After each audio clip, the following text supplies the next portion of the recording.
किसी की मुस्कुराहटों पे हो निसार, किसी का दर्द ले सके तो ले उधार, किसी के वास्ते हो तेरे दिल में प्यार, जीना इसी का नाम है। क्या बात है विजय भैया, बड़ा परोपकारी साउंड कर रहे हैं टोपी की कसम। क्योंकि पिछले सेशन में हमने बात की थी ईगोइस्ट की और आज का सेशन शुरू होगा एल्ट्रुइस्ट, बोले तो परोपकारी से। आपका तो अंदाज ही निराला है। चलो दोस्तों, लेट्स गेट स्टार्टेड।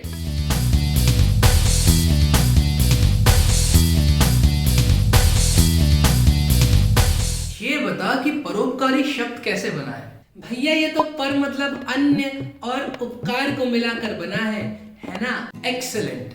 ऐसे ही एल्ट्रुइस्ट शब्द लैटिन रूट वर्ड एल्टर पर आधारित है, जिसका मतलब होता है अन्य, अदर। एल्ट्रुइस्ट व्यक्ति अदर्स के वेलफेयर में ही लगा रहता है। इस सिद्धांत यानी कि प्रैक्टिस को एल्ट्रुइज्म कहते हैं। इन दोनों शब्दों को बोलते वक्त एल पर जोर लगाते हैं। एल्ट्रुइस्ट, एल्ट्रुइस्ट, एल्ट्रुइज्म, एल्ट्रुइज्म। चलो दोस्तों, दो बार धीरे धीरे और एक बार तेजी से बोलते हैं। एल्ट्रुइस्ट, एल्ट्रुइस्ट, एल्ट्रुइस्ट, एल्ट्रुइज्म, एल्ट्रुइज्म, एल्ट्रुइज्म। पीछे भैया एडजेक्टिव फॉर्म तो एल्ट्रुइस्टिक होगा, है ना? ये हुई ना बात। बस एक छोटा सा करेक्शन, इसे बोलते समय इस पर जोर लगाते हैं। Altruistic, altruistic, altruistic, altruistic, altruistic, altruistic. Good.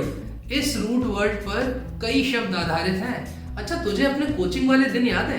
कौन भूल सकता है वो MWFTTS वाले दिन? हाँ, we used to go on alternate days। अगर हमें कहना हो एक दिन को छोड़कर, तो यह शब्द एडजेक्टिव की तरह यूज होता है। जैसे he works on alternate days, मतलब वो एक दिन छोड़कर काम करता है। तो यहाँ पे जो शब्द है ये दिनों की विशेषता बता रहा है।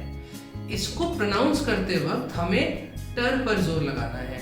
alternate, alternate, alternate, alternate, alternate। जब हम दो चीजें एक के बाद एक करते हैं तो इस शब्द का प्रयोग वर्ब की तरह होता है।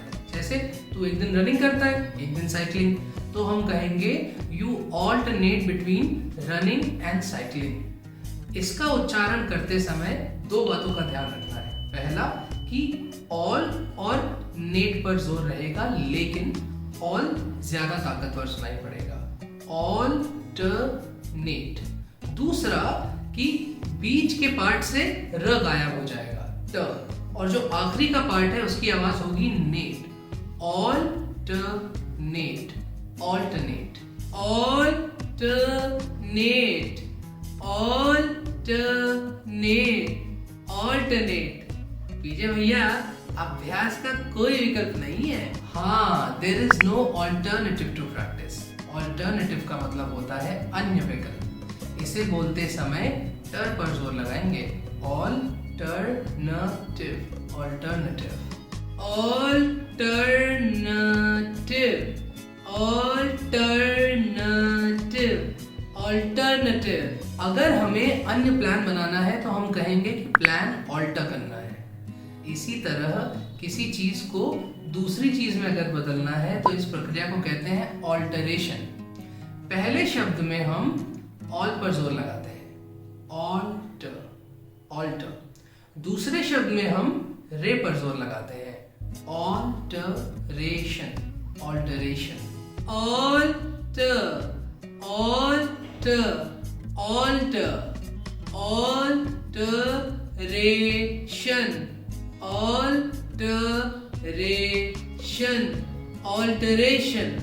ऑल्टरेशन से मिलता जुलता एक और शब्द होता है ऑल्टरकेशन, जिसका मतलब होता है तकरार, हीटेड आर्ग्यूमेंट। और तकरार तब होती है जब एक व्यक्ति दूसरे से अन्य विचारधारा रखता है ना?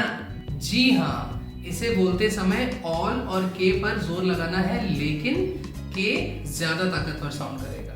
जैसे altercation, altercation, altercation, altercation, altercation. आज के लास्ट वर्ड पर जाने से पहले हमारे ऑनलाइन दोस्तों के लिए 2 एक्सरसाइजेस। पहला, एल्ट्रुइस्टिक, ऑल्टरनेट और ऑल्टरनेटिव, इन शब्दों के एडवर्ब फॉर्म कमेंट में लिखिए। और दूसरा कि आज हमने जितने भी शब्द सीखे हैं या आगे जो हम एक और शब्द सीखने जा रहे हैं, इनमें से कम 2 शब्दों का सेंटेंसेस में प्रयोग करें और कमेंट कीजिए। दोस्तों, एडवर्ब के लिए बस एडजेक्टिव के बाद ly लगाना है और सेंटेंस कमेंट करते वक्त घबराना मत। अगर गलत होगा तो पीजे भैया करेक्ट करके बता देंगे, टोपी की कसम। आज का लास्ट वर्ड ऑल्टर और ईगो को मिलाकर बना है। ऑल्टर ईगो, ईगो याद है ना? हाँ भैया, आई या सेल्फ। ऑल्टर ईगो किसी ऐसे व्यक्ति के लिए इस्तेमाल करते हैं जो बिल्कुल तुम्हारी तरह सोचता हो, तुम्हारी तरह व्यवहार करता हो। इन शॉर्ट, वो तुम्हारी मिरर इमेज हो। हम दोनों का स्वभाव तो कितना मिलता है, हम दोनों भी तो एक दूसरे के ऑल्टर ईगो हुए, है ना? बिल्कुल, you are my alter ego. चल, आज के सेशन को यहीं विराम देते हैं। हमारे ऑनलाइन फ्रेंड्स अपने रिस्पॉन्सेस कमेंट्स में जरूर लिखें और ये भी बताएं कि उन्हें आज का सेशन कैसा लगा। अगले सेशन में मिलते हैं कुछ और पर्सनालिटी टाइप्स के साथ। टोपी की, अरे पीछे भैया वो मेरा डायलॉग है।